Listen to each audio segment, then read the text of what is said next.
CBI ਵਾਲੇ ਪੰਜਾਬ ਦੇ vigilance ਦੇ ਅਧਿਕਾਰੀਆਂ ਦੁਆਲੇ ਹੋਏ ਫਿਰਦੇ। ਹੁਣ ਜਿਹੜਾ ਵਿਜੀਲੈਂਸ ਵਿਭਾਗ ਮੰਨਿਆ ਜਾਂਦਾ ਵੀ ਉਹਨੇ ਪੰਜਾਬ 'ਚ ਕਰਪਸ਼ਨ ਕਰਨ ਵਾਲੇ ਫੜਨੇ ਆ, ਜਦੋਂ ਉਹੀ ਕਰਪਸ਼ਨ ਦੇ ਦਾਗੀ ਹੋਏ ਫਿਰਦੇ ਆ ਤਾਂ ਬਾਕੀ ਰਹਿ ਕੀ ਗਏ। ਆਮ ਆਦਮੀ ਪਾਰਟੀ ਦਾ ਕੁੰਡਾ BJP ਨੇ ਕਰ ਦੇਣਾ। ਕਾਂਗਰਸ ਜਿਹੜੀ ਆ ਉਹਨਾਂ ਦੇ ਆਪਦੇ ਹੀ ਰੰਡੀ ਰੋਣੇ ਨਹੀਂ ਮੁੱਕਦੇ ਵੀ ਪ੍ਰਧਾਨ ਮੈਂ ਬਣਨਾ, ਮੈਂ ਮੁੱਖ ਮੰਤਰੀ ਬਣੂ। ਸੁਖਪਾਲ ਸਿੰਘ ਖਹਿਰੇ ਨਾਲ ਜੋ ਬੀਤੀ ਆ ਉਦੋਂ ਬਾਅਦ ਬਾਕੀ ਸਾਰੇ ਪੁੰਜੇ ਇਲਾਕੇ ਰਹਿੰਦੇ ਨੇ ਕਿ ਜਿਹੜਾ ਉਹਦਾ ਪ੍ਰਧਾਨ ਆ ਰਾਜਾ ਵੜਿੰਗ, ਉਹਨੂੰ ਭਗਵੰਤ ਮਾਨ ਹੀ ਡਰਾਈ ਰੱਖਦਾ ਵੀ ਮੇਰੇ ਕੋਲੇ ਤੇਰੀਆਂ ਫਾਈਲਾਂ ਪਈਆਂ ਨੇ।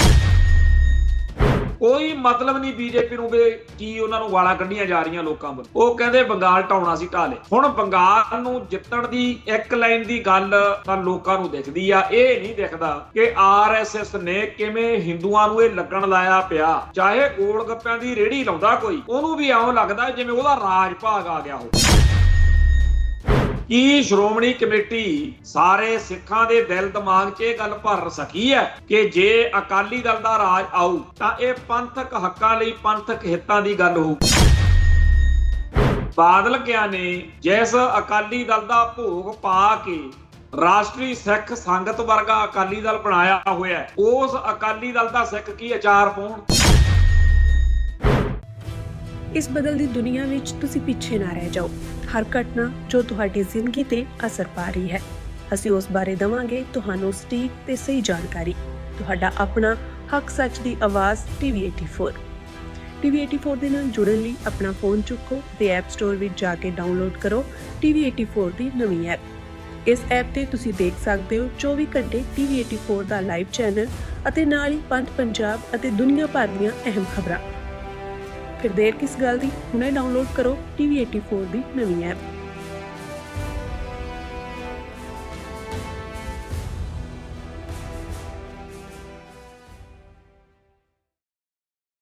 ਪ੍ਰੋਗਰਾਮ ਖਬਰ ਦੀ ਖਬਰ ਦੇਖ ਰਹੇ ਸਾਰੇ ਦਰਸ਼ਕਾਂ ਨੂੰ ਮੈਂ ਸਰਬਜੀਤ ਸਿੰਘ ਘਮਾਣ ਫਤਿਹ ਅਰਜ਼ ਕਰਦਾ ਜੀ। ਵਾਹਿਗੁਰੂ ਜੀ ਕਾ ਖਾਲਸਾ, ਵਾਹਿਗੁਰੂ ਜੀ ਕੀ ਫਤਿਹ। ਇਹਨਾਂ ਦਿਨਾਂ ਦੇ ਵਿੱਚ ਸਾਡੇ ਭਾਈਚਾਰੇ ਵਿੱਚ ਪੰਜਾਬੀ ਕਲਾਕਾਰ, ਸਿੰਗਰ ਦਲਜੀਤ ਦੋਸਾਂਝ ਦਾ ਮਸਲਾ ਜਿਹੜਾ ਉਹ ਚਰਚਾ 'ਚ। ਗੱਲ ਤਾਂ ਸਿੱਧੀ ਜੀ ਆ ਵੀ ਜੇ ਉਹਦੇ ਪ੍ਰੋਗਰਾਮ ਦੇ ਵਿੱਚ ਸਾਡੇ ਕੁਝ ਨੌਜਵਾਨ ਖਾਲਿਸਤਾਨ ਵਾਲਾ, ਖੰਡੇ ਕਿਰਪਾਨਾਂ ਵਾਲਾ ਝੰਡਾ ਲੈ ਕੇ ਚਲੇ ਗਏ ਤਾਂ ਜਿਵੇਂ ਉਹ ਇਸ ਝੰਡੇ ਨੂੰ ਦੇਖ ਕੇ ਭੜਕਿਆ, ਜਿਵੇਂ ਉਹਨੇ ਪ੍ਰਤੀਕਿਰਿਆ ਕੀਤੀ, ਤਾਂ ਸਾਡੇ ਭਾਈਚਾਰੇ ਨੂੰ ਇਹ ਗੱਲ ਬਹੁਤ ਬੁਰੀ ਲੱਗੀ। ਦਲਜੀਤ ਨੂੰ ਸਾਡੇ ਭਾਈਚਾਰੇ ਨੇ ਹੀ ਇੱਥੇ ਤੱਕ ਲੈ ਕੇ ਆਂਦਾ। ਪੰਜਾਬ 1984 ਜਾਂ ਇਹੋ ਜਿਹੀਆਂ ਹੋਰ ਬਹੁਤ ਸਾਰੀਆਂ ਗੱਲਾਂ ਉਹਦੀਆਂ ਜਿਹੜੀਆਂ ਨੇ ਉਹ ਸਾਡੇ ਸਮਾਜ ਨੂੰ ਚੰਗੀਆਂ ਲੱਗੀਆਂ, ਤੇ ਇਸ ਦੌਰਾਨ ਜਿਹੜੀਆਂ ਗੱਲਾਂ ਨਹੀਂ ਚੰਗੀਆਂ ਲੱਗੀਆਂ ਉਹ ਵੀ ਕਈ ਗੱਲਾਂ ਹੋਰ ਕਾਰਨਾਂ ਕਰਕੇ ਸਾਡੇ ਭਾਈਚਾਰੇ ਨੇ ਲਗਾਤੀਆਂ। ਨਹੀਂ ਚੰਗਾ ਲੱਗਿਆ ਸੀ ਜਦੋਂ ਚਮਕੀਲੇ ਵਾਲੀ ਫਿਲਮ ਬਣਾਈ ਸੀ, ਨਹੀਂ ਚੰਗਾ ਲੱਗਿਆ ਸੀ ਜਦੋਂ ਉਹਨੇ ਗਾਣਾ ਜਿਹਾ ਇੱਕ ਗਾਇਆ ਸੀ ਵੀ ਮੂਹਰੇ ਜੱਟ ਖਾੜ ਤੂੰ ਖੜਾ। ਸੋਚਿਆ ਵੀ ਚਲੋ ਇਹ ਕਲਾਕਾਰ ਗਾਇਕ ਨੇ, ਇਹਨਾਂ ਨੇ 100 ਟਟਵੈਰ ਕਰਨੇ ਹੁੰਦੇ ਨੇ, ਪਰ ਇਸ ਵਰਤਾਰੇ ਦੇ ਵਿੱਚ ਜੋ ਗੁਰਦਾਸ ਮਾਨ ਨੇ ਗੜਬੜ ਗਲਤੀ ਕੀਤੀ ਸੀ, ਉਸੇ ਰਾਹ ਉੱਤੇ ਹੁਣ ਦਲਜੀਤ ਦੋਸਾਂਝ ਤੁਰ ਪਏ। ਦਲਜੀਤ ਨੇ ਜਿੰਨੇ ਭੈੜੇ ਤਰੀਕੇ ਨਾਲ ਤੇ ਭੱਦੇ ਤਰੀਕੇ ਨਾਲ ਮਤਲਬ ਕਿਹਾ ਵੀ ਇਹ ਚੱਕ ਕੇ ਇਹਨਾਂ ਨੂੰ ਝੰਡਿਆਂ ਵਾਲਿਆਂ ਨੂੰ ਬਾਹਰ ਮਾਰੋ, ਇਹ ਕਰੋ, ਉਹ ਕਰੋ, ਉਹਦੇ ਉੱਤੇ ਚਰਚਾ ਹੋਣੀ ਸੁਭਾਵਿਕ ਸੀ। ਤੇ ਹੁਣ ਭਾਈਚਾਰਾ ਇਹ ਕਹਿ ਰਿਹਾ ਹੈ ਕਿ ਜੇ ਉੱਥੇ ਕਿਸੇ ਹੋਰ ਮੁਲਕ ਦੇ ਲੋਕ ਆਪਦਾ ਮੁਲਕ ਦਾ ਝੰਡਾ ਲੈ ਕੇ ਆਏ ਹੁੰਦੇ, ਕਿਸੇ ਵੀ ਹੋਰ ਮੁਲਕ ਦੇ ਲੋਕ, ਤਾਂ ਆਪਾਂ ਉਸ ਝੰਡੇ ਨੂੰ ਕੀ ਇਉਂ ਹੀ ਪ੍ਰਤੀਕਿਰਿਆ ਕਰਦਾ ਦਲਜੀਤ ਦੋਸਾਂਝ ਜਿਵੇਂ ਹੁਣ ਕੀਤੀ ਹੈ।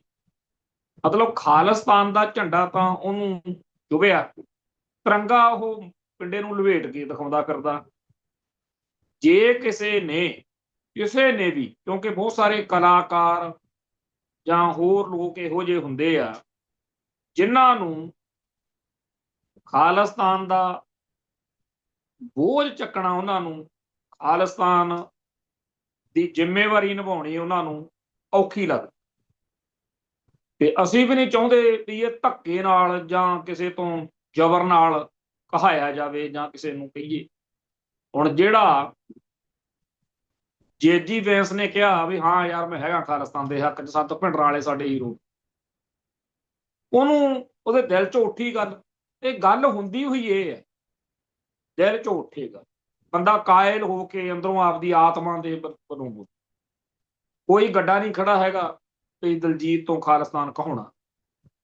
ਹੋਰ ਵੀ ਬਥੇਰੇ ਨੇ, ਉਹਨਾਂ ਨੂੰ ਆਪਣੇ ਹਿਸਾਬ ਨਾਲ ਜਿਹਨੇ ਖਾਲਿਸਤਾਨ ਦੇ ਖਿਲਾਫ ਭੁਗਤਣਾ ਭੁਗਤੇ, ਕੋਈ ਚੱਕਰ ਨਹੀਂ। ਇਹ ਕੋਈ ਇਹੋ ਜਿਹਾ ਮਸਲਾ ਨਹੀਂ ਹੈਗਾ ਵੀ ਜਿੰਨਾ ਟਾਈਮ ਉਹ ਕਹਿੰਦੇ ਨਹੀਂ ਤੇ ਅਸੀਂ ਉਹਨਾਂ ਦੇ ਦੁਆਲੇ ਹੋਏ ਰਹਿਣ। ਹਾਂ, ਪਰ ਉਹ ਇਹ ਨਾ ਕਹਿਣ ਕਿ ਮੈਨੂੰ ਖਾਲਿਸਤਾਨ ਦੇ ਵਿਰੋਧੀ ਕਿਉਂ ਕਿਹਾ ਜਾਂਦਾ, ਕਿਉਂਕਿ ਜੋ ਤੁਸੀਂ ਵਿਰੋਧੀ ਹੈਗੇ ਹੋ।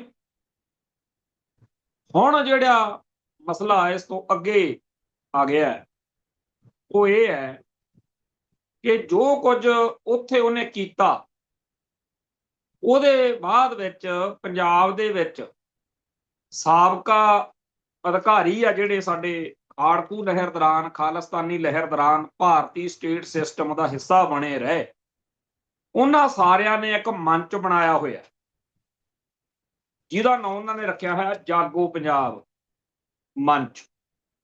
ਇਹਦੇ ਵਿੱਚ brigadier MS Dullat, brigadier Harwant Singh, brigadier Inder Mohan Singh, colonel Avtar Singh Hira, colonel Malwinder S Gurvir S Sandhu, colonel Iqbal S Pannu, Amarjit Walia, NK Kamaljit Singh Dalla, Narinder Singh Gill, doctor Harinderpal Singh Sandhu, honorary captain Halinder Singh, honorary captain Narinder Singh Bhangu, colonel Balvir Singh Sran, ਹਵਾਲਦਾਰ Hari Kishan, NK Karam Singh Dhanoa, Simrat Kaur Manjit Kaur, honorary captain Harpal Singh Sandhuan, Harmeet Singh Kang, ਰਾਜਾ ਰਵਿੰਦਰ ਸਿੰਘ। ਜਾਣੀ ਕਿ ਪੰਜਾਬ ਦੇ ਬਹੁਤ ਸਾਰੇ ਸਾਬਕਾ ਫੌਜੀ ਅਧਿਕਾਰੀ, IAS ਅਧਿਕਾਰੀ ਤੇ ਹੋਰ ਬਹੁਤ ਸਾਰੇ ਅਫਸਰ ਜਿਹੜੇ ਹੁਣ ਰਿਟਾਇਰ ਹੋ ਚੁੱਕੇ ਆ, ਉਹਨਾਂ ਸਾਰਿਆਂ ਨੇ ਇੱਕ ਮੰਚ ਬਣਾਇਆ ਹੋਇਆ ਜਾਗੋ ਪੰਜਾਬ ਮੰਚ, ਜਿਹਦੀ ਜਿਹੜੀ ਬੁਲਾਰੇ ਵਜੋਂ ਜਾਂ ਮੋਢੀ ਸ਼ਖਸੀਅਤ ਵਜੋਂ ਜ਼ਿੰਮੇਵਾਰੀ ਆ ਜਿਹੜੀ ਉਹ SS ਬੋਪਾ ਰਾਏ, ਜਿਹੜੇ ਕਿ KC ਹੈਗੇ ਪਦਮ ਸ਼੍ਰੀ ਉਹਨਾਂ ਨੂੰ ਮਿਲਿਆ ਹੋਇਆ, ਪਟਿਆਲੇ ਯੂਨੀਵਰਸਿਟੀ ਦੇ VC ਰਹੇ ਆ। ਤੇ ਇਹ ਉਹੀ ਸਵਰਨ ਸਿੰਘ ਬੋਪਾ ਰਾਏ ਹੈ ਜਿਹੜਾ ਖਾਲਿਸਤਾਨੀ ਸੰਘਰਸ਼ ਦੇ ਵਿੱਚ ਡਾਕਟਰ ਸੋਹਣ ਸਿੰਘ ਹੋਏ ਆ ਉਹਨਾਂ ਦੇ ਪੁੱਤਰ ਨੇ। ਤੇ ਇਹਨਾਂ ਦਾ ਸਾਡੂ ਉਹੀ ਆ ਜਿਹਨੇ ਇੱਕ ਵਿਵਾਦਤ ਕਿਤਾਬ ਲਿਖੀ ਆ ਨਾ, GVS ਸਿੱਧੂ ਨੇ, ਖਾਲਿਸਤਾਨ ਦੀ ਸਾਜ਼ਿਸ਼। ਕੁੱਲ ਮਿਲਾ ਕੇ SS ਬੋਪਾ ਰਾਏ ਦੇ ਵਿਚਾਰ ਜਿਹੜੇ ਆ ਉਹ ਸਾਡੇ ਸੰਘਰਸ਼ ਬਾਰੇ ਆਮ ਪੱਖੀ ਨਹੀਂ ਹੈ। ਦਲਜੀਤ ਦੋਸਾਂਝ ਜਿਵੇਂ ਖਾਲਿਸਤਾਨ ਜਾਂ ਖਾਲਿਸਤਾਨੀਆਂ ਬਾਰੇ ਸੋਚਦਾ, ਤਕਰੀਬਨ ਉਹੋ ਜਿਹਾ ਹੀ ਹਾਵ ਭਾਵ ਸਵਰਨ ਸਿੰਘ ਬੋਪਾ ਰਾਏ। ਸੋ ਬੋਪਾ ਰਾਏ ਅਤੇ ਉਹਨਾਂ ਦੀ ਸਾਰੀ ਟੀਮ ਨੇ ਇੱਥੇ ਇੱਕ ਇਸ਼ਤਿਹਾਰ ਛਾਪਿਆ ਬਹੁਤ ਵੱਡਾ ਅਖਬਾਰਾਂ 'ਚ ਵੀ ਦਲਜੀਤ ਦੋਸਾਂਝ ਆ ਜਿਹੜਾ ਜੀ, ਉਹਨੇ ਤਾਂ ਬਹੁਤ ਵੱਡੀ ਗੱਲ ਕਰਤੀ, ਜਿਹੜਾ ਉਹਨੇ ਬੇਪਰਵਾਹ ਹੋ ਕੇ ਜਿਗਰੇ ਨਾਲ ਖਾਲਿਸਤਾਨੀਆਂ ਨੂੰ ਚੈਲੰਜ ਕੀਤਾ ਤੇ ਕਿਹਾ ਵੀ ਇਹ ਸਾਰੇ ਜਿਹੜੇ ਅਫਸਰ ਨੇ ਰਿਟਾਇਰ, ਇਹ ਕਹਿੰਦੇ ਆ ਵੀ ਦਲਜੀਤ ਦੋਸਾਂਝ ਆਵੇ ਤੇ ਪੰਜਾਬ ਨੂੰ ਬਚਾਵੇ। ਤੇ ਗੱਲਾਂ ਇਹ ਕਰ ਰਹੇ ਨੇ ਕਿ ਜਿਵੇਂ ਹਿੰਦੂਆਂ ਨੂੰ ਬਚਾਉਣ ਲਈ 9ਵੇਂ ਪਾਤਸ਼ਾਹ ਦੇ ਦਰਬਾਰ ਵਿੱਚ ਕਿਸੇ ਵੇਲੇ ਕਸ਼ਮੀਰੀ ਪੰਡਤ ਆਏ ਸੀ, ਵੀ ਅਸੀਂ ਵੀ ਹੁਣ ਉਵੇਂ ਦਲਜੀਤ ਦੋਸਾਂਝ ਦੇ ਮਤਲਬ ਕਿ ਦਰਬਾਰ 'ਚ ਜਿਵੇਂ ਕਹੀਦਾ ਬੇਨਤੀਆਂ ਕਰਾਂਗੇ ਵੀ ਤੂੰ ਭਾਈ ਮੂਹਰੇ ਲੱਗ ਤੇ ਪੰਜਾਬ ਨੂੰ ਐਸ ਗੰਦੀ ਭੈੜੀ ਸਿਆਸਤ ਤੋਂ ਖਹਿੜਾ ਛੜਾ। ਹੁਣ ਇਹਦੇ ਵਿੱਚ ਕਿੰਨੇ ਹੀ ਪੱਖ ਆ। ਪਹਿਲੀ ਪੱਖ ਤਾਂ ਇਹ ਆ ਕਿ ਸਵਰਨ ਸਿੰਘ ਬੋਪਾ ਰਾਏ ਖਾਲਿਸਤਾਨੀ ਲਹਿਰ ਦੇ ਵਿੱਚ ਚਰਚਿਤ ਸ਼ਖਸੀਅਤ ਡਾਕਟਰ ਸੋਹਣ ਸਿੰਘ ਦੇ ਸਪੁੱਤਰ। ਦੂਜਾ ਨੁਕਤਾ ਇਹ ਆ ਗਿਆ ਕਿ ਡਾਕਟਰ ਸੋਹਣ ਸਿੰਘ ਦੀ ਲਾਈਫ, ਸਿਧਾਂਤ, ਨਿਸ਼ਾਨਾ ਜਾਂ ਜੋ ਉਹਨਾਂ ਨੇ ਕੀਤਾ ਉਹ ਹੋਰ ਆ ਤੇ ਬੋਪਾ ਰਾਏ ਸਾਹਿਬ ਦਾ ਹੋਰ। ਤੀਜਾ, ਦਲਜੀਤ ਦੋਸਾਂਝ ਜਿਸ ਤਰੀਕੇ ਨਾਲ ਖਾਲਿਸਤਾਨੀਆਂ ਦੇ ਵਿਰੋਧ ਵਿੱਚ ਡਟਿਆ, ਉਹ ਸਵਰਨ ਸਿੰਘ ਬੋਪਾ ਰਾਏ ਨੂੰ ਬਹੁਤ ਚੰਗਾ ਲੱਗਿਆ।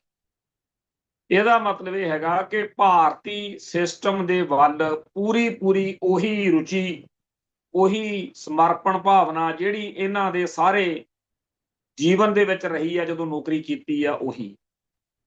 ਸੋ ਇਹ ਜਿਹੜੇ ਪੰਜਾਬ ਦੇ ਅਫਸਰ ਨੇ ਸਾਰੇ, ਇਹਨਾਂ ਨੇ ਜਿਹੜਾ ਮੰਚ ਬਣਾਇਆ ਹੋਇਆ, ਇਹਨਾਂ ਨੇ ਇੱਕ ਇਸ਼ਤਿਹਾਰ ਤੋਂ ਪਹਿਲਾਂ ਦਿੱਤਾ ਸੀ, ਆਹ 22 ਨਵੰਬਰ 2025 ਅਖਬਾਰਾਂ 'ਚ। ਇਹਨਾਂ ਨੇ ਇਸ ਇਸ਼ਤਿਹਾਰ ਦੇ ਵਿੱਚ ਸਾਡੀ ਕੌਮ ਦੇ ਉਹ ਸਾਰੇ ਮੁੱਦੇ ਜਿਨ੍ਹਾਂ ਦੇ ਆਧਾਰ ਤੇ ਸਾਡਾ ਸੰਘਰਸ਼ ਖੜਾ ਹੋਇਆ, ਉਹ ਸਾਰੇ ਮੁੱਦੇ ਜਿਨ੍ਹਾਂ ਦੇ ਰਾਹੀਂ ਸਾਡੀ ਕੌਮ ਉੱਤੇ ਇੰਡੀਅਨ ਸਟੇਟ ਜ਼ੁਲਮ ਕਰ ਰਹੀ ਆ, ਉਹ ਨੁਕਤੇ ਜਿਨ੍ਹਾਂ ਰਾਹੀਂ ਸਾਡੀ ਨਸਲਕੁਸ਼ੀ ਹੋ ਰਹੀ ਹੈ, ਉਹੀ ਸਾਰੀਆਂ ਗੱਲਾਂ ਇਹਨਾਂ ਨੇ ਉਦੋਂ ਇਸ ਇਸ਼ਤਿਹਾਰ ਦੇ ਵਿੱਚ ਲੋਕਾਂ ਦੇ ਵਿੱਚ ਲਿਆਂਦੀਆਂ ਸੀ। ਨੁਕਤਾ ਇਹਨਾਂ ਦਾ ਇਹ ਸੀ ਕਿ ਪੰਜਾਬ ਨੂੰ ਬਚਾਉਣਾ ਹੈ ਤਾਂ ਰਾਜੀਵ ਲੌਂਗੋਵਾਲ ਸਮਝੌਤਾ ਰੱਦ ਕਰਕੇ ਹੁਣ ਪੰਜਾਬ ਨੂੰ ਕਿਸੇ ਰਾਹ ਪਾਇਆ ਜਾਵੇ, ਵਪਾਰ ਬਾਰੇ ਆਹ ਕਰੋ, ਰਾਜਧਾਨੀ ਦਿਓ, ਦਿੱਲੀ ਪੰਜਾਬ ਨੂੰ ਭੁਗਤਾਨ ਕਰੇ ਸਾਡੇ ਦਰਿਆਈ ਪਾਣੀਆਂ ਦਾ 21 ਕਰੋੜ, ਤੇ ਬੜਾ ਮਤਲਬ ਕਿ ਇਹਨਾਂ ਨੇ ਪੰਜਾਬ ਨੂੰ ਵੇਦਨ ਸਿਸਟਮ, ਜਾਣੀ ਕਿ ਇਹ ਕਹਿੰਦੇ ਆ ਵੀ ਕੌਂਸਟੀਟਿਊਸ਼ਨ ਦੇ ਅੰਦਰ ਰਹਿੰਦਿਆਂ ਹੋਇਆਂ ਹੀ ਸਾਡੀ ਪੰਜਾਬ ਦੀ ਹੋਣੀ ਸੰਵਰ ਸਕਦੀ।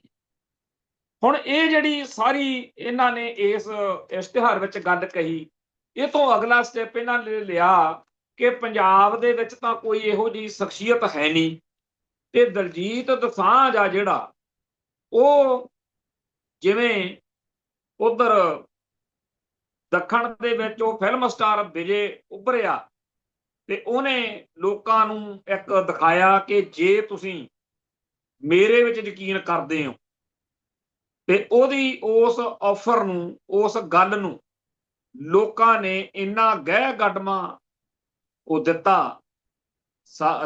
ਜਿਹੜਾ ਤਾਮਿਲਨਾਡੂ ਦੀ ਸਿਆਸਤ ਵਿੱਚ ਵੀ ਉੱਥੇ ਉਹਦਾ ਮੁੱਖ ਮੰਤਰੀ ਬਣਨ ਦਾ ਕੰਮ ਬਣ ਗਿਆ। ਹੁਣ ਇਹ ਦਲਜੀਤ ਦੋਸਾਂਝ ਨੂੰ ਜਿਹੜਾ ਖਾਲਿਸਤਾਨੀਆਂ ਦੇ ਖਿਲਾਫ ਜਾਣਾ ਗੁਣ ਮੰਨਦੇ ਆ, ਇਹ ਉਹਨੂੰ ਆਪਣੀ ਸਿਆਸਤ ਦਾ ਕੇਂਦਰ ਬਿੰਦੂ ਬਣਾ ਕੇ ਗੱਲ ਕਰਦੇ। ਮਸਲੇ ਸਾਰੇ ਉਹੀ ਨੇ ਜਿਹੜੇ ਮਸਲੇ ਖਾਲਿਸਤਾਨੀ ਆਪਣੀ ਗੱਲ ਕਹਿਣ ਲਈ ਅੱਗੇ ਵਧਾਉਂਦੇ। ਉਹਨਾਂ ਹੀ ਮੁੱਦਿਆਂ ਨੂੰ ਲੈ ਕੇ ਇਹ ਕਹਿੰਦੇ ਆ ਵੀ ਦਲਜੀਤ ਦੋਸਾਂਝ ਨੂੰ ਮੂਹਰੇ ਲਾ ਕੇ ਅਸੀਂ ਗੱਲ ਕਰਾਂ। ਦੂਜੇ ਪਾਸੇ ਸਾਡੇ ਇੱਥੇ ਜਿਹੜਾ ਇਸ ਮੌਕੇ ਜ਼ਮੀਨੀ ਹਕੀਕਤ ਆ, ਕਿਉਂਕਿ ਮੇਰਾ ਬਹੁਤ ਵੱਡੇ ਛੋਟੇ ਭੈਣ ਭਰਾ ਦੂਜੇ ਮੁਲਕਾਂ 'ਚ ਬੈਠੇ ਆ, ਮੈਂ ਬੜੀ ਜ਼ਿੰਮੇਵਾਰੀ ਨਾਲ ਗੱਲ ਕਹਿ ਰਿਹਾ ਕਿ ਵੈਸੇ ਤਾਂ ਸਾਰਿਆਂ ਦੇ ਹੀ ਭਾਂਡੇ ਵਿਕੇ ਹੋਏ ਨੇ। ਇੱਥੇ ਸਭ ਤੋਂ ਬੁਰਾ ਹਾਲ ਬਾਦਲ ਕਿਆਂ ਦਾ। ਆਮ ਆਦਮੀ ਪਾਰਟੀ ਨੂੰ ਨਿੱਤ ਛਿੱਤਰ ਫੇਰਦੇ ਆ ਦਿੱਲੀ ਵਾਲੇ, ਭਾਜਪਾ ਵਾਲੇ। ਅੱਜ ਤਾਂ ਉਹਨਾਂ ਨੇ ਰਾਤ ਇੱਥੇ ਜਿਹੜਾ ਭ੍ਰਿਸ਼ਟ ਲੋਕਾਂ ਦੇ ਸ਼ਿਕੰਜਾ ਕਸਣ ਲਈ ਇੱਕ ਅਦਾਰਾ ਵਿਜੀਲੈਂਸ ਵਿਭਾਗ, ਜਿਹੜੀ ਸਭ ਤੋਂ ਕੱਟੜ ਇਮਾਨਦਾਰਾਂ ਦੀ ਪਾਰਟੀ ਬਣ ਕੇ ਇੱਥੇ ਰਾਜ ਕਰ ਰਹੀ ਆ, ਆਮ ਆਦਮੀ ਪਾਰਟੀ, ਉਹਨਾਂ ਨੇ ਵਿਜੀਲੈਂਸ ਦਾ ਸਭ ਤੋਂ ਵੱਧ ਉਪਯੋਗ ਕਰਾਉਣਾ ਸੀ ਆਪਦੇ ਰਾਜ ਵਿੱਚ ਕਿ ਅਸੀਂ ਕਰਪਸ਼ਨ ਕਰਨ ਵਾਲਿਆਂ ਦਾ ਨਗੰਦਾ ਕੱਸ ਰਹੇ। ਤੇ ਬੜੀ ਵਾਰ ਪੰਜਾਬ ਦੇ ਵਿੱਚ ਪਿਛਲੇ 4.5 ਸਾਲ ਵਿੱਚ ਵਿਜੀਲੈਂਸ ਦੇ ਚਰਚੇ ਹੋਏ ਵੀ। ਇਹਦਾ ਮਤਲਬ ਇਹ ਆ ਕਿ ਵਿਜੀਲੈਂਸ ਵਿਭਾਗ ਵਿੱਚ ਤਾਂ ਸਭ ਤੋਂ ਇਮਾਨਦਾਰ ਬੰਦੇ ਆ ਜਿਹੜੇ, ਉਹ ਪਰ ਸੀਬੀਆਈ ਨੇ ਰਾਤ ਰੇਡ ਮਾਰੀ ਤੇ ਵਿਜੀਲੈਂਸ ਦੇ ਦਫ਼ਤਰ ਤੱਕ ਅੱਜ ਹੁਣ 3 ਵਜੇ ਆ ਸ਼ਾਮ ਦੇ 12 ਮਈ ਦੇ 3 ਬੰਦਿਆਂ ਦੀ ਗ੍ਰਿਫਤਾਰੀ ਹੋ ਚੁੱਕੀ ਆ। ਮਲੋਟ ਦੇ ਪ੍ਰਾਈਵੇਟ ਬੰਦੇ ਜਿਹੜੇ ਇਸ ਮਾਮਲੇ 'ਚ ਗ੍ਰਿਫਤਾਰ ਹੋਏ ਨੇ ਵਿਜੀਲੈਂਸ ਵਾਲੇ 'ਚ, ਉਹਦੇ ਵਿੱਚ ਜਿਹੜਾ ਵਿਜੀਲੈਂਸ ਦਾ ਹੈਡ ਆ ਸ਼ਰਦ ਸੱਤਿਆ ਚੌਹਾਨ, ਉਹਦੇ ਜਿਹੜਾ ਸਭ ਤੋਂ ਜੰਮੇ ਪੀਏ ਲਾ ਲਓ ਜਾਂ ਨੇੜਲਾ ਜਿਹੜਾ ਨੰਬਰ 2 ਵਾਂਗੂ ਹੁੰਦਾ 24 ਘੰਟੇ, ਉਹਦੇ ਨਾਲ ਕੋਈ ਡੀਲ ਹੋਈ ਸੀ ਕਿਸੇ ਰੌਲੇ ਦੀ ਮਲੋਟ ਦੇ ਬੰਦਿਆਂ ਰਾਹੀਂ, ਜਿਹੜੇ ਦਲਾਲ ਹੁੰਦੇ ਆ, 20 ਲੱਖ ਦੀ ਹੋਈ ਸੀ ਤੇ ਪਤਾ ਨਹੀਂ 12 ਲੱਖ ਫੜਿਆ ਗਿਆ ਕੋਲੋਂ। ਤੇ ਬੰਦੇ 3 ਤਾਂ ਗ੍ਰਿਫਤਾਰ ਹੋ ਗਏ, ਬਾਕੀ ਜਿਹੜੀ ਇਸ ਵੇਲੇ ਤੱਕਰ ਮੀਡੀਆ 'ਚ ਗੱਲ ਆ ਰਹੀ ਹੈ ਉਹਦੇ ਹਿਸਾਬ ਨਾਲ ਲੱਗਦਾ ਵੀ ਗੱਲ ਅੱਗੇ ਤੱਕਰ ਤੁਰੂਗੀ। ਚਲੋ ਮੋਟੀ ਗੱਲ ਇਹ ਆ ਕਿ ਸੀਬੀਆਈ ਵਾਲੇ ਪੰਜਾਬ ਦੇ ਵਿਜੀਲੈਂਸ ਦੇ ਅਧਿਕਾਰੀਆਂ ਦੁਆਲੇ ਹੋਏ ਫਿਰਦੇ ਆ। ਹੁਣ ਜਿਹੜਾ ਵਿਜੀਲੈਂਸ ਵਿਭਾਗ ਮੰਨਿਆ ਜਾਂਦਾ ਵੀ ਉਹਨੇ ਪੰਜਾਬ 'ਚ ਕਰਪਸ਼ਨ ਕਰਨ ਵਾਲੇ ਫੜਨੇ ਆ, ਜਦੋਂ ਉਹੀ ਕਰਪਸ਼ਨ ਦੇ ਦਾਗੀ ਹੋਏ ਫਿਰਦੇ ਆ ਤਾਂ ਬਾਕੀ ਰਹਿ ਕੀ ਗਿਆ। ਸੋ ਆਮ ਆਦਮੀ ਪਾਰਟੀ ਨੂੰ ਪੂਰੀ ਤਰ੍ਹਾਂ ਬਦਨਾਮ ਕਰਨ ਕਰਾਉਣ ਦੀ ਮੁਹਿੰਮ ਜਿਹੜੀ ਆ ਉਹ ਸਿਖਰਾਂ ਤੇ ਆ। ਇਹ ਬੀਜੇਪੀ ਵਾਲੇ ਕਹਿੰਦੇ ਵੀ ਬੇਸ਼ੱਕ ਦੀ ਪੰਜਾਬ 'ਚ ਸਾਡੇ ਢੇਲਾ ਨਹੀਂ, ਸਾਡੇ ਹਾਲਾਤ ਇਹ ਨੇ ਕਿ ਬੜੇ ਵੱਡੇ ਲੀਡਰਾਂ ਨੂੰ ਬੀਜੇਪੀ ਵਾਲੇ ਪੱਟ ਕੇ ਲੈ ਗਏ। ਕਈਆਂ ਨੇ ਤਾਂ ਆਪ ਮੰਨਿਆ ਵੀ ਸਾਡੀ ਉੱਥੇ ਕੱਖ ਬੁੱਕਤ ਨਹੀਂ। ਕੈਪਟਨ ਅਮਰਿੰਦਰ ਸਿੰਘ ਵਰਗਾ ਬੰਦਾ ਜਿਹੜਾ ਪਿਛਲੇ 30-35 ਸਾਲਾਂ ਦੀ ਸਿਆਸਤ ਵਿੱਚ ਕਾਫੀ ਚਰਚਿਤ ਰਿਹਾ, ਉਹ ਵੀ ਮੁਕੰਮਲ ਤੌਰ ਦੇ ਉੱਤੇ ਹਾਰਿਆ ਹੰਭਿਆ ਖੂੰਜੇ ਲੱਗਿਆ ਹੋਇਆ ਪਿੱਟਦਾ ਫਿਰਦਾ ਇੱਥੇ ਇੰਟਰਵਿਊਆਂ ਦਿੰਦਾ, ਇਹ ਕੋਈ ਸੁਣਦਾ ਹੀ ਨਹੀਂ ਉੱਥੇ। ਸੁਨੀਲ ਜਾਖੜ ਨੇ ਤਾਂ ਸਿੱਧਾ ਹੀ ਨਿਬੇੜਿਆ ਹੋਇਆ ਵੀ ਜਿੰਨਾ ਟਾਈਮ ਪੰਜਾਬ ਦੇ ਲਈ ਬੀਜੇਪੀ ਵਾਲੇ ਨਜ਼ਰੀਆ ਨਹੀਂ ਬਦਲਦੇ, ਜਿਹੜਾ ਤੁਹਾਡਾ ਹਿੰਦੂ ਕੱਟੜਵਾਦ ਵਾਲਾ ਨਜ਼ਰੀਆ ਜਿਹੜਾ ਸਾਰੇ ਭਾਰਤ ਵਿੱਚ ਤੁਸੀਂ ਏਜੰਡਾ ਲਈ ਫਿਰਦੇ ਹੋ, ਉਹਨੂੰ ਤਿਆਗ ਕੇ ਪੰਜਾਬ ਦੇ ਹਿਸਾਬ ਦਾ ਇੱਥੋਂ ਦੇ ਲੋਕਾਂ ਦੀ ਨਬਜ਼ ਪਛਾਣ ਕੇ ਉਹਨਾਂ ਟਾਈਮ ਭੁੱਲ ਜੋ ਕਹਿੰਦਾ ਪੰਜਾਬ 'ਚ ਕੋਈ ਤੁਹਾਨੂੰ ਵੋਟ ਮਿਲ। ਉਹ ਵੀ ਪੁੰਜੇ ਲਾਇਆ ਹੋਇਆ। ਉਹਨੇ ਇੱਕ ਵਾਰੀ ਰਿਜ਼ਾਈਨ ਦੇਤਾ ਸੀਗਾ ਪ੍ਰਧਾਨਗੀ ਤੋਂ, ਤੇ ਉਹਦੇ ਪ੍ਰਧਾਨਗੀ ਨੂੰ ਤਾਂ ਨਹੀਂ ਉਹਦੀ ਨੂੰ ਕੀਤਾ, ਪਰ ਹੋਰ ਕਈ ਬੰਦੇ ਕਦੇ ਅਵਿਨਾਸ਼ ਰਾਏ ਖੰਨਾ ਕਦੇ ਹੋਰ ਲਾ ਕੇ ਡੰਗ ਸਾਰੀ ਜਾਂਦੇ ਆ ਬੀਜੇਪੀ ਵਾਲੇ। ਜਿਹੜਾ ਵੀ ਪੰਜਾਬ ਦਾ ਆਗੂ ਕਿਸੇ ਸਿਆਸੀ ਧਿਰ ਵਿੱਚੋਂ ਬੀਜੇਪੀ 'ਚ ਚਲੇ ਜਾਂਦਾ, ਉਹ ਪੰਜਾਬ ਦੇ ਵਿੱਚ ਡੋਗਰਿਆਂ ਦੀ ਜਾਂ ਗਦਾਰਾਂ ਦੀ ਗਿਣਤੀ 'ਚ ਆ ਜਾਂਦਾ।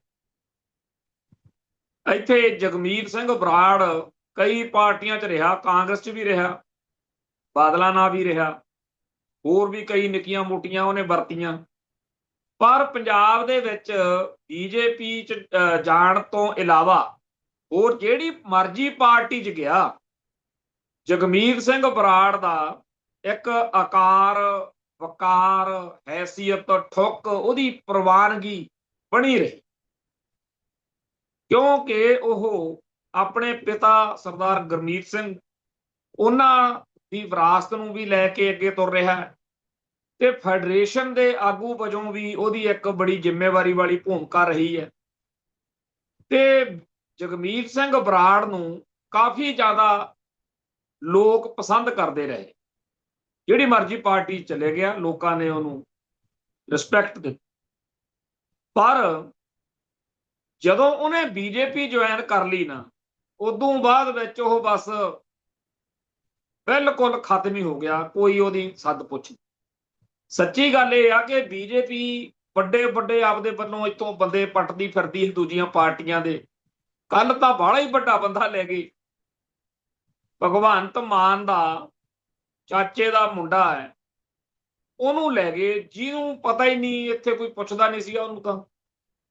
ਖੈਰ, ਜਿਹੜੀ ਬੀਜੇਪੀ ਸਾਰੇ ਭਾਰਤ ਵਿੱਚ ਝੰਡੇ ਚੱਕੀ ਫਿਰਦੀ ਆ, ਬੰਗਾਲ ਜਿੱਤ ਲਿਆ, ਪੰਜਾਬ ਢਾਹ ਲੈਣਾ, ਉਹਦਾ ਪੰਜਾਬ ਦੇ ਵਿੱਚ ਕੋਈ ਬਹੁਤਾ ਆਧਾਰ ਹੈ ਨਹੀਂ।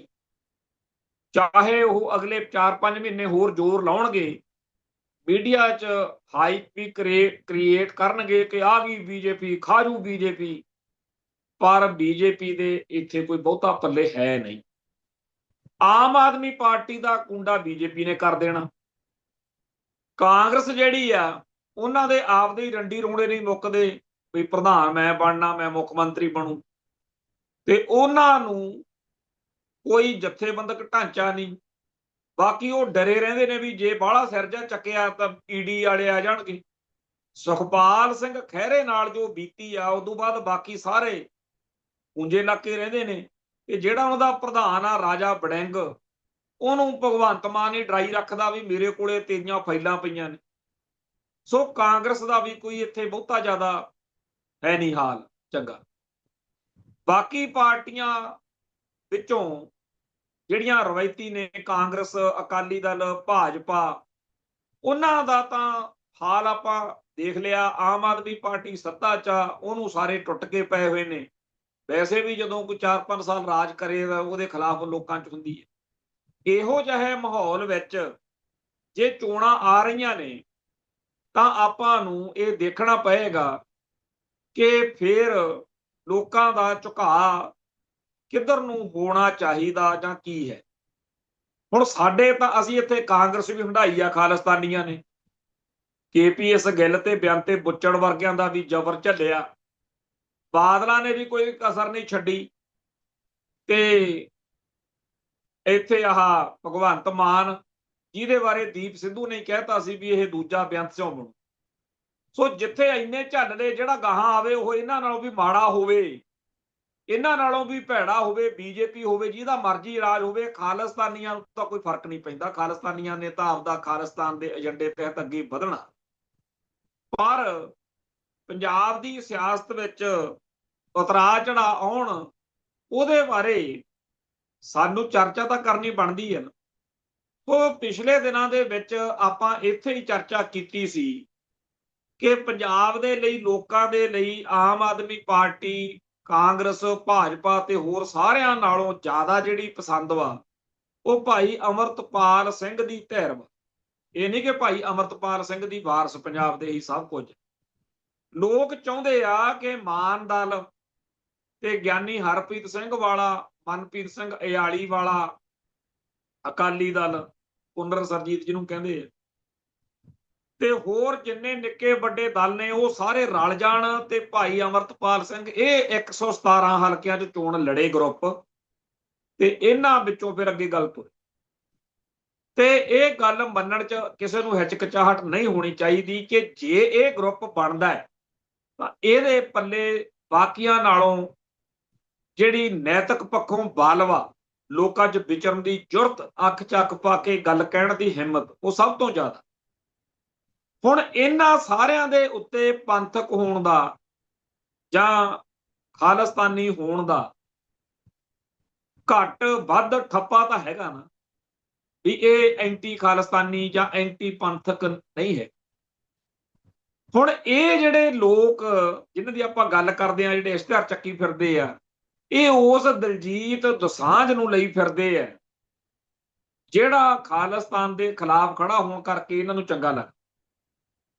ਸੋ ਮੋਟੀ ਜੀ ਗੱਲ ਇਹ ਹੈ ਕਿ ਜਿਹੜੇ ਨੁਕਤੇ, ਜਿਹੜੇ ਮੁੱਦੇ, ਜਿਹੜਾ ਏਜੰਡਾ ਸੈੱਟ ਕੀਤਾ ਉਹ ਤਾਂ ਇਹਨਾਂ ਵਾਲਾ ਹੀ ਚਾਹੀਦਾ, ਬਹੁਤ ਵਧੀਆ ਏਜੰਡਾ, ਹੋਰ ਉਹਦੇ ਚ ਐਡ ਕਰ ਲਓ। ਪਰ ਇਸ ਸਿਆਸੀ ਏਜੰਡੇ ਤਹਿਤ ਇਹਨੂੰ ਮੈਨੀਫੈਸਟੋ ਬਣਾ ਕੇ ਭਾਈ ਅਮਰਤਪਾਲ ਸਿੰਘ ਦੀ ਅਗਵਾਈ ਹੇਠ ਜਿਹੜੀ ਲੜਾਈ ਆ ਉਹ ਲੜਨੀ ਬਣਦੀ ਹੈ। ਇਹ ਇਸ ਕਰਕੇ ਬੜਾ ਜ਼ਰੂਰੀ ਹੈ ਕਿ ਸਾਡੇ ਭਾਈਚਾਰੇ ਨੂੰ ਇਹ ਲੱਗ ਰਿਹਾ ਕਿ ਜੇ ਇਹ ਸਾਰੇ ਇਕੱਠੇ ਨਾ ਹੋਏ ਤਾਂ ਬੀਜੇਪੀ ਦਾ ਪੰਜਾਬ ਦੇ ਵਿੱਚ ਕੰਮ ਸੌਖਾ ਹੋ। ਵੈਸੇ ਬੀਜੇਪੀ ਦੇ ਬਾਰੇ ਭਾਵੇਂ ਲੋਕਾਂ ਦੇ ਵਿੱਚ ਕੋਈ ਚੰਗੀ ਰਾਏ ਨਾ ਵੀ ਹੋਵੇ ਤਾਂ ਵੀ ਇਹ ਤਾਂ ਹੈਗਾ ਹੀ ਆ ਨਾ ਕਿ ਉਹਨਾਂ ਕੋਲੇ ਜੇ ਤਾਕਤ ਹੋਊਗੀ ਤਾਂ ਪੰਜਾਬ ਦੇ ਵਿੱਚ ਉਹ ਇਹੋ ਜਿਹੀ ਕਿਸੇ ਧਿਰ ਨੂੰ ਟਿਕਣ ਨਹੀਂ ਦੇਣਗੇ। ਟਿਕਣ ਤਾਂ ਨਾ ਉਹਨਾਂ ਨੇ ਬਾਦਲਕਿਆਂ ਨੂੰ ਦੇਣਾ, ਨਾ ਕਾਂਗਰਸ ਨੂੰ ਦੇਣਾ, ਨਾ ਭਾਜਪਾ ਨੂੰ ਦੇਣਾ, ਤੇ ਨਾ ਆਮ ਆਦਮੀ ਪਾਰਟੀ ਨੂੰ ਟਿਕਣ ਦੇਣਾ। ਮਤਲਬ ਉਹਨਾਂ ਨੇ ਕਿਸੇ ਵੀ ਗਰੁੱਪ ਨੂੰ ਟਿਕਣ ਤਾਂ ਦੇਣਾ ਨਹੀਂ ਇੱਥੇ। ਤੇ ਇਸ ਮਾਹੌਲ ਵਿੱਚ ਗੱਲ ਕਰਨੀ ਬਣਦੀ ਆ ਕਿ 1920 ਦੇ ਲਾਗੇ ਚਾਗੇ ਹੀ RSS ਬਣੀ, ਭਗਵਾਂ ਬ੍ਰਿਗੇਡ ਦੀ ਮਾਂ, ਜਿਹਦਾ ਇੱਕ ਸਿਆਸੀ ਵਿੰਗ ਵਾ ਇਹ BJP। ਤੇ ਇਸੇ ਸਮੇਂ ਦੌਰਾਨ ਸ਼੍ਰੋਮਣੀ ਕਮੇਟੀ ਹੋਂਦ ਵਿੱਚ ਆਈ। ਦੋਨਾਂ ਸੰਸਥਾਵਾਂ ਨੇ ਆਪੋ ਆਪਣੇ ਧਰਮਾਂ ਦੇ ਹੱਕ ਵਿੱਚ ਗੱਲ ਕਰਨੀ ਸੀ। RSS ਨੇ ਸਾਰੇ ਹਿੰਦੂਆਂ ਨੂੰ ਇਹ ਲੱਗਣ ਲਾ ਦਿੱਤਾ ਹੈ ਕਿ ਜੇਕਰ ਆਪਣਾ ਰਾਜ ਭਾਗ, BJP ਦਾ ਰਾਜ ਭਾਗ ਆਵੇ ਤਾਂ ਉਹ ਹਿੰਦੂਆਂ ਦਾ ਰਾਜ ਹੀ ਹੋਊਗਾ, ਹਿੰਦੂ ਰਾਸ਼ਟਰ ਆ ਫਿਰ ਉਹ।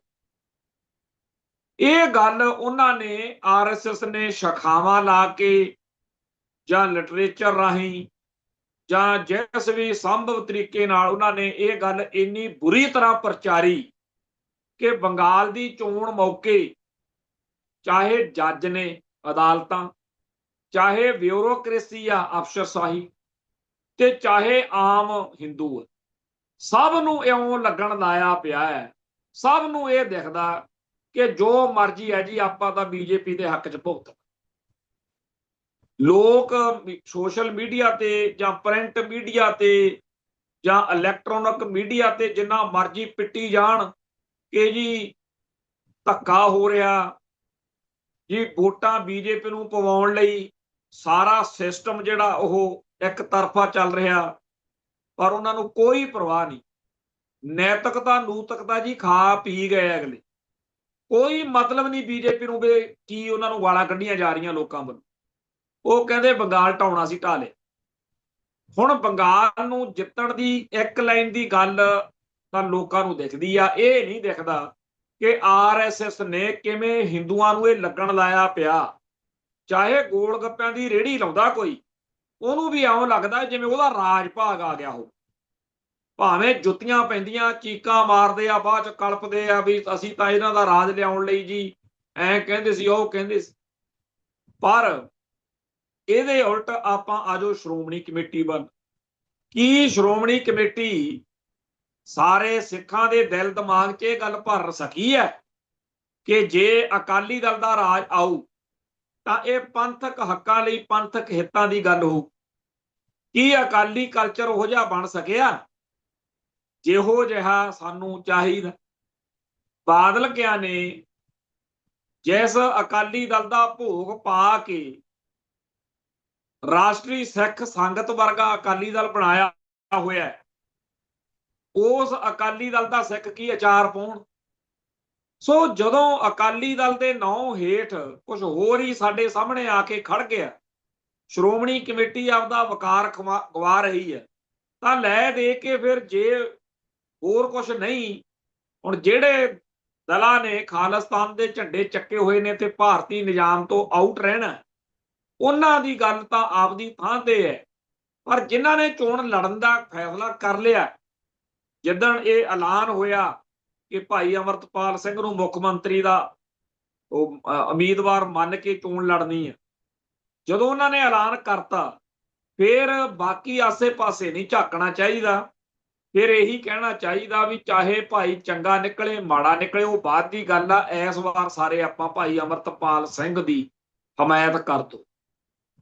ਕਿਸੇ ਦੀ ਅਟੈਂਸ਼ਨ ਚੰਗੀ ਆ ਮਾੜੀ ਆ, ਕੋਈ ਕੀ ਸੋਚ ਕੇ ਹਮਾਇਤ ਕਰਦਾ, ਪਰ ਹਮਾਇਤ ਭਾਈ ਅਮਰਤਪਾਲ ਸਿੰਘ ਦੀ ਕਰੋ।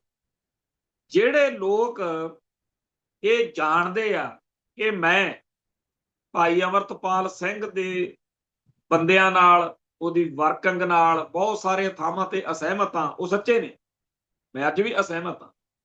ਪਰ ਜੇਕਰ ਇੱਥੇ ਬੈਠ ਕੇ ਅਸੀਂ ਦਲਜੀਤ ਦੋਸਾਂਝ ਦੀ, ਚਰਨਜੀਤ ਸਿੰਘ ਚੰਨੀ ਦੀ, ਰਾਜੇ ਵੜਿੰਗ ਦੀ, ਸੁਨੀਲ ਜਾਖੜ ਦੀ, ਆ ਜਿਹੜੇ ਕੇਜਰੀਵਾਲ ਹੋਣੀ, ਭਗਵੰਤ ਮਾਨ ਹੋਣੀ ਆ, ਇਹਨਾਂ ਦੀ ਐਡਵੋਕੇਸੀ ਕਰੀਏ, ਫਿਰ ਫਿੱਟ ਲਾਣ ਤਾਂ ਨਾ ਸਾਨੂੰ।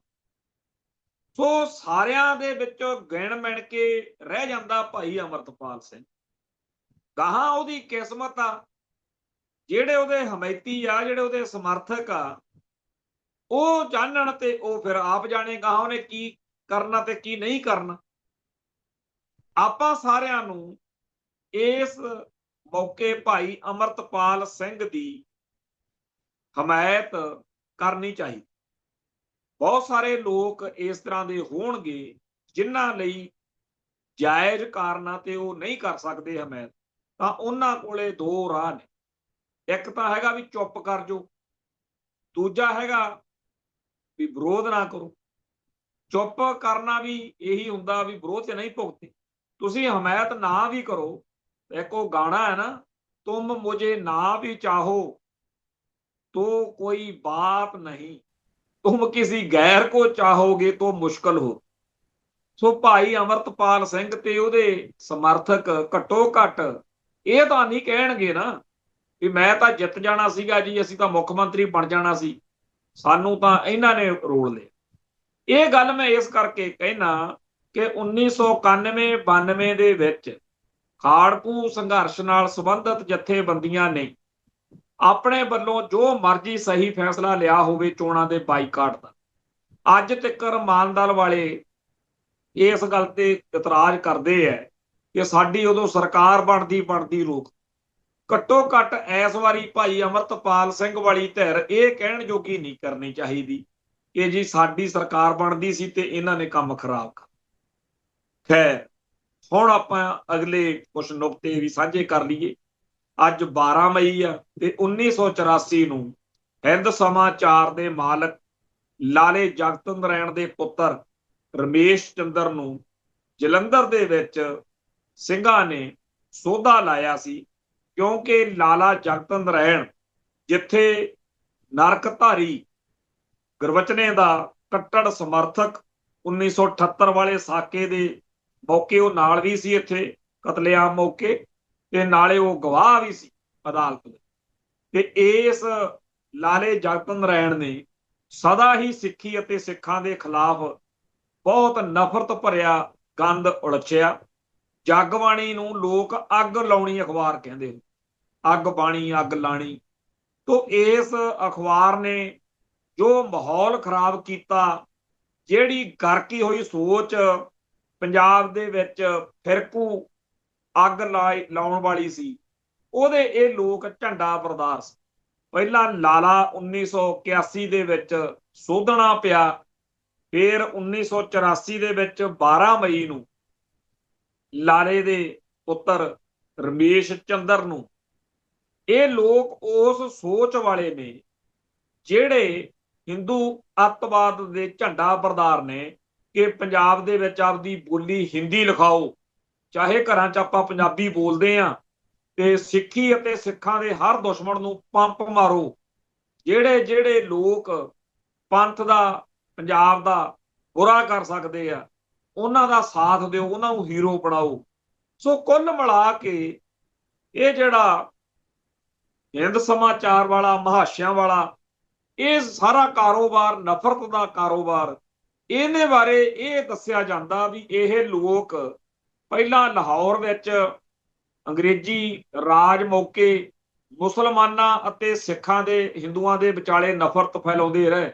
ਬਾਅਦ ਵਿੱਚ ਮੁਸਲਮਾਨਾਂ ਦਾ ਖਹਿੜਾ ਛੁੱਟ ਗਿਆ, ਜਲੰਧਰ ਆ ਕੇ ਡੇਰੇ ਲਾ ਲਏ, ਤੇ ਇੱਥੇ ਫਿਰ ਇਹਨਾਂ ਨੇ ਸਿੱਖਾਂ ਤੇ ਹਿੰਦੂਆਂ ਦੇ ਵਿਚਾਲੇ ਨਫ਼ਰਤ ਫੈਲਾਈ। ਤੇ ਇਸ ਮਾਹੌਲ ਵਿੱਚ ਇੰਨੀ ਗਰਕੀ ਹੋਈ ਸੋਚ ਹੈ ਵੀ ਇੱਕ ਕਿਸੇ ਲੀਡਰ ਨੂੰ ਦਿੱਲੀ ਤੋਂ ਆਏ ਨੂੰ ਜਦੋਂ ਲਾਲੇ ਨੇ ਆਖਿਆ ਵੀ ਅਸੀਂ ਤਾਂ ਦੇਖੋ ਜੀ ਹਿੰਦੂਆਂ ਦੀ ਲੜਾਈ ਲੜ ਰਹੇ ਹਾਂ ਪੰਜਾਬ 'ਚ, ਉਹ ਕਹਿੰਦਾ ਵੀ ਕਿਹਨੂੰ ਸਮਝਾਉਂਦੇ ਹੋ ਤੁਸੀਂ? ਕਹਿੰਦਾ ਅਸੀਂ ਪੰਜਾਬ ਦੇ ਲੋਕਾਂ ਨੂੰ ਸਮਝਾਉਂਦੇ ਆ ਵੀ ਸਿੱਖ ਬੜੇ ਭੈੜੇ ਆ, ਸਿੱਖ ਬੜੇ ਮਾੜੇ ਆ, ਇਹਨਾਂ ਤੋਂ ਦੂਰ ਰਹੋ, ਇਹ ਹੈ ਤੇ ਉਹ ਕਹਿੰਦਾ ਫਿਰ ਸਮਝਾਉਂਦੇ ਇਹਨਾਂ ਨੂੰ, ਤੁਸੀਂ ਕਿਹੜੀ ਬੋਲੀ 'ਚੋਂ ਆ? ਇਹਨਾਂ ਦੀ ਬੋਲੀ 'ਚ ਸਮਝਾਓ ਨਾ। ਜਗਬਾਣੀ ਅਖਬਾਰ, ਉਹ ਲਾਲੇ ਪੰਜਾਬੀ 'ਚ ਜਗਬਾਣੀ ਅਖਬਾਰ ਕੱਢ ਰਹੇ ਨੇ, ਜਿਹੜੇ ਪੰਜਾਬੀ ਬੋਲੀ ਲਿਖਵਾਉਣ ਖਿਲਾਫ ਪੂਰੀ ਲਹਿਰ ਚਲਾ ਕੇ, ਜਿਨ੍ਹਾਂ ਨੇ ਪੰਜਾਬੀ ਸੂਬਾ ਬਣਾਉਣ ਖਿਲਾਫ ਮਰਦਮਸ਼ੁਮਾਰੀ ਮੌਕੇ ਮਾਹੌਲ ਕਰਦੇ ਆ, ਜਿਹੜੇ ਕਹਿੰਦੇ ਆ ਨਾ ਕਿ ਜੀ ਆਪਾਂ ਸਮਝ ਲਾਂਗੇ ਲਾਲਿਆਂ ਨੂੰ, ਹਿੰਦੂ ਨੂੰ ਸਮਝ ਲਾਂਗੇ। ਮੈਂ ਇਸੇ ਕਰਕੇ ਕਹਿਣਾ ਹੁੰਦਾ, ਹਿੰਦੂ ਨੂੰ ਸਮਝਣਾ ਹਾਰੀ ਸਾਰੀ ਦੇ ਬਸ ਦਾ ਨਹੀਂ। ਤੁਹਾਡੇ ਸਾਹਮਣੇ ਆ ਵੀ ਜਗਬਾਣੀ ਅਖਬਾਰ ਪੰਜਾਬੀ 'ਚ ਕੱਢਿਆ, ਤੇ ਕੱਢਿਆ ਉਹਨਾਂ ਨੇ ਆ ਜਿਹੜੇ ਪੰਜਾਬੀ ਬੋਲੀ ਦੇ ਸਖਤ ਖਿਲਾਫ। ਕਿਆ ਬਾਤਾਂ। ਸੋ ਇਸ ਦਿਨ ਨੂੰ ਅੱਜ ਕਿਉਂ ਸਾਨੂੰ ਚੇਤੇ ਕਰਨਾ ਚਾਹੀਦਾ ਵੀ ਜਿਹੜੇ ਸਾਡੇ ਪੰਥ ਦੇ ਯੋਧੇ ਨੇ, ਕੌਮ ਦੀ, ਜਿਨ੍ਹਾਂ ਨੇ ਸੇਵਾ ਕੀਤੀ ਹੈ, ਉਹਨਾਂ ਸੂਰਮਿਆਂ ਦਾ, ਜਨਰਲ ਲਾਭ ਸਿੰਘ ਪੰਜਵੜ, ਭਾਈ ਗੁਰਿੰਦਰ ਸਿੰਘ ਭੋਲਾ ਤਰਨਤਾਰਨ ਵਾਲਾ, ਭਾਈ ਸਵਰਨਜੀਤ ਸਿੰਘ ਅਲਾਦੀਨਪੁਰ ਤੇ ਭਾਈ ਦਲਜੀਤ ਸਿੰਘ ਤੇ ਹੋਰ ਜਿਹੜੇ ਸਿੰਘ ਸੀ, ਇਹਨਾਂ ਸਾਰਿਆਂ ਦੀ ਇਸ ਮਹਾਨ ਸੇਵਾ ਨੂੰ ਸਲਾਮ ਕਰਨਾ ਬਣਦਾ, ਜਿਨ੍ਹਾਂ ਨੇ ਅੱਜ ਦੇ ਦਿਨ ਦੁਸ਼ਟ ਨੂੰ ਸੋਧਾ ਲਾਇਆ। ਦੂਜਾ, ਇਹਨਾਂ ਦਿਨਾਂ ਦੇ ਵਿੱਚ ਹੀ ਸੰਗਰੂਰ ਦੇ ਵਿੱਚ 1988 ਦੇ ਵਿੱਚ 88 ਦੀ ਗੱਲ ਆ, 12 ਮਈ ਨੂੰ ਇਹਨਾਂ ਦਿਨਾਂ ਦੇ ਵਿੱਚ ਭਾਈ ਜਰਨੈਲ ਸਿੰਘ ਹਲਵਾਰਾ, ਜਿਹੜੇ ਕਿ ਲੌਂਗੋਵਾਲ ਨੂੰ ਸੋਧਾ ਲਾਉਣ ਸਮੇਤ ਬਹੁਤ ਸਾਰੇ ਵੱਡੇ ਐਕਸ਼ਨਾਂ ਦੇ ਹੀਰੋ ਸੀ, ਉਹਨਾਂ ਦੀ ਸ਼ਹਾਦਤ ਆ ਜਿਹੜੀ ਉਹ ਸੰਗਰੂਰ 'ਚ ਹੋਈ ਸੀ। ਤੇ ਇਸ ਮਾਹੌਲ ਦੇ ਵਿੱਚ ਜਦੋਂ ਕਿ ਪੰਜਾਬ ਦੇ ਵਿੱਚ ਪੁਲਿਸ ਨੂੰ ਪੂਰੀ ਖੁੱਲੀ ਛੁੱਟੀ ਆ, ਕਿਉਂਕਿ ਸਿਆਸੀ ਤੌਰ ਦੇ ਉੱਤੇ ਸਰਕਾਰ ਦੀ ਕੋਈ ਉਹੋ ਜਿਹੀ ਬੰਦਿਸ਼ ਨਹੀਂ, ਇਸ ਮਾਹੌਲ ਦੇ ਵਿੱਚ ਇੱਕ ਨਵੀਂ ਗੱਲ ਵਾਪਰੀ ਕਿ ਇੱਕ ਪੁਲਿਸ ਮੁਲਾਜ਼ਮ ਕਪੂਰਥਲੇ ਇਲਾਕੇ ਦੇ ਵਿੱਚ ਪਿਸਤੌਲ ਕੱਢੀ ਫਿਰੇ ਤੇ ਗੱਦੀਆਂ ਗਾਲਾਂ ਲੋਕਾਂ ਨੂੰ ਕੱਢ ਰਿਹਾ। ਭਾਵੇਂ ਉਹਨੂੰ ਸਸਪੈਂਡ ਕਰਤਾ, ਪਰ ਉਹਦੀ ਖਬਰ ਬੜੀ ਚਰਚਾ 'ਚ ਆ ਕਿ ਕਿਵੇਂ ਰਿਵਾਲਵਰ ਕੱਢ ਕੇ ਸੁਲਤਾਨਪੁਰ ਲੋਧੀ ਦੇ ਡਡਵੰਡੀ ਪਿੰਡ ਦੇ ਨੇੜੇ ਉਸ ਨੇ ਦਹਿਸ਼ਤ ਫੈਲਾਈ। ਤੇ ਇਸੇ ਤਰ੍ਹਾਂ ਹੋਰ ਜਿਹੜੀ ਇੱਕ ਖਬਰ ਚਰਚਾ 'ਚ ਆ ਕਿ ਜਗਰੂਪ ਸਿੰਘ ਪੰਜਵੜ, ਜਿਹਦੇ ਬਾਰੇ ਇੰਡੀਅਨ ਸਟੇਟ ਦਾ ਦਾਵਾ ਹੈ, ਹਕੀਕਤ ਤਾਂ ਵਾਹਿਗੁਰੂ ਜਾਣੇ, ਕਿਉਂਕਿ ਪੁਲਿਸ ਦੇ ਹਰ ਦਾਅਵੇ ਉੱਤੇ ਅੰਨ੍ਹੇਵਾਹ ਯਕੀਨ ਨਹੀਂ ਕਰੀ। ਜਦੋਂ ਗੁਰਦਾਸਪੁਰ ਭਾਈ ਰਣਜੀਤ ਸਿੰਘ ਨੌਜਵਾਨ ਨੂੰ ਝੂਠੇ ਮੁਕਾਬਲੇ 'ਚ ਮਾਰ ਦਿੱਤਾ ਤੇ ਮੁੜ ਕੇ ਫਿਰ ਕਹਿੰਦੇ ਜੀ ਵੀ ਸਾਡੀ ਗੱਲ ਤੇ ਯਕੀਨ ਕਰੋ, ਜਦੋਂ ਕਿ ਉਹ ਝੂਠਾ ਮੁਕਾਬਲਾ ਸੀ, ਸੱਚਾ ਮੁਕਾਬਲਾ ਨਹੀਂ ਸੀਗਾ ਜਿਹੜਾ ਇਹ ਕਹਿੰਦੇ ਸੀਗੇ। ਜੋ ਛਾਤੋਂ ਛੁੱਟ ਕੇ ਭੱਜ ਗਿਆ, ਫਿਰ ਗਾਹਾਂ ਰਿਵਾਲਵਰ ਲੈ ਕੇ ਮੋਟਰਸਾਈਕਲ ਤੇ ਆ ਗਿਆ, ਫਿਰ ਇਸ ਤਰ੍ਹਾਂ ਹੋਇਆ। ਹੁਣ ਇੱਥੇ ਕਹਿੰਦੇ ਆ ਵੀ ਰੇਲ ਦੀ ਲਾਈਨ ਦੇ ਉੱਤੇ ਉਹਦੇ ਟੁਕੜੇ ਟੁਕੜੇ ਬੰਬ ਚਲਾਉਂਦੇ ਦੇ ਹੋ ਗਏ। ਹੁਣ ਇਹ ਗੱਲ ਕਿਵੇਂ ਸੱਚੀ ਆ ਜਾਂ ਕਿਵੇਂ ਝੂਠੀ ਆ, ਇਹ ਤਾਂ ਵਾਹਿਗੁਰੂ ਜਾਣੇ। ਪਰ ਉਹਦੇ ਪਰਿਵਾਰ ਦਾ ਜਾ ਕੇ ਉਹਦੇ ਘਰਦਿਆਂ ਨੂੰ ਮਿਲੇ ਆ ਸਰਦਾਰ ਸਿਮਰਨਜੀਤ ਸਿੰਘ ਮਾਨ ਤੇ ਹੋਰ ਬਹੁਤ ਸਾਰੇ ਸਿੱਖ ਆਗੂ, ਉਹਦੀ ਮਾਤਾ ਨੂੰ ਮਿਲੇ ਆ। ਭਾਵੇਂ ਉਹਨਾਂ ਦੇ ਪਰਿਵਾਰ ਨੇ ਨਾ ਤਾਂ ਉਸ ਸਿੰਘ ਦੀ ਦੇਹ ਲੈਣ ਤੋਂ ਉਹਨਾਂ ਨੇ ਇਨਕਾਰ ਕਰਤਾ ਸੀ, ਜਿਹੜੀ ਕਿ ਬਾਬਾ ਬਖਸ਼ੀਸ਼ ਸਿੰਘ ਤੇ ਹੋਰ ਸਿੰਘਾਂ ਨੇ ਉਹਦਾ ਸੰਸਕਾਰ ਕੀਤਾ ਹੈ। ਇਕਾਂ ਭੋਗ ਦਾ ਵੀ ਪ੍ਰੋਗਰਾਮ ਉਹਨਾਂ ਨੇ ਰੱਖਿਆ। ਪਰ ਗੱਲ ਇਹ ਆ ਕਿ ਇਹ ਚੰਗੀ ਗੱਲ ਆ ਕਿ ਭਾਈ ਜਗਰੂਪ ਸਿੰਘ ਪੰਜਵੜ ਦੇ ਪਰਿਵਾਰ ਨੂੰ ਇਹ ਜਾ ਕੇ ਉੱਥੇ ਮਿਲੇ। ਤੇ ਇਸ ਤੋਂ ਅਗਲਾ ਜਿਹੜਾ ਮਸਲਾ ਹੈ ਉਹ ਇਹ ਆ ਕਿ ਪੰਜਾਬ ਦੇ ਆਰਮੀ ਸਕੂਲਾਂ ਵਿੱਚ ਸੰਸਕ੍ਰਿਤ ਪੜ੍ਹਾਉਣ ਦੀ ਜਿਹੜੀ ਜਿੱਦ ਫੜੀ ਹੈ, ਉਹਦੇ ਬਾਰੇ ਹੁਣ ਸਰਕਾਰੀ ਪੱਧਰ ਦੇ ਉੱਤੇ ਵੀ ਹਿਲਜੁਲ ਹੋਈ ਹੈ। ਵੈਸੇ ਤਾਂ ਜਦੋਂ ਤੱਕ ਸਾਡੇ ਪੰਜਾਬ ਦੇ ਹਰ ਸਿੱਖ ਨੇ ਇਸ ਗੱਲ ਤੇ ਇੱਕ ਮਾਹੌਲ ਨਹੀਂ ਬਣਾਉਣਾ, ਜਦੋਂ ਇੱਕ ਉਭਾਰ ਪੈਦਾ ਹੋਇਆ ਤੇ ਜਦੋਂ ਹਰ ਇੱਕ ਹਿੰਦੀ ਬੋਲਣ ਵਾਲੇ ਨੂੰ ਡਰ ਜਿਹਾ ਨਾ ਲੱਗਣ ਲੱਗਿਆ, ਜਿਵੇਂ ਇਹਨਾਂ ਦੇ ਜੁੱਤੀਆਂ ਪੈਂਦੀਆਂ ਨੇ ਉੱਥੇ ਮਹਾਰਾਸ਼ਟਰ 'ਚ ਮਰਾਠੇ ਛੱਤਰ ਫੇਰਦੇ ਆ। ਦੂਜੇ ਦਿਨ ਹੀ ਉਹ ਕਹਿ ਦਿੰਦੇ ਨੇ ਵੀ 6 ਮਹੀਨੇ ਦੇਤੇ, ਜੇ ਤਾਂ ਸਾਡੀ ਬੋਲੀ ਸਿੱਖ ਲਈ ਤਾਂ ਰਹਿ ਲਿਓ।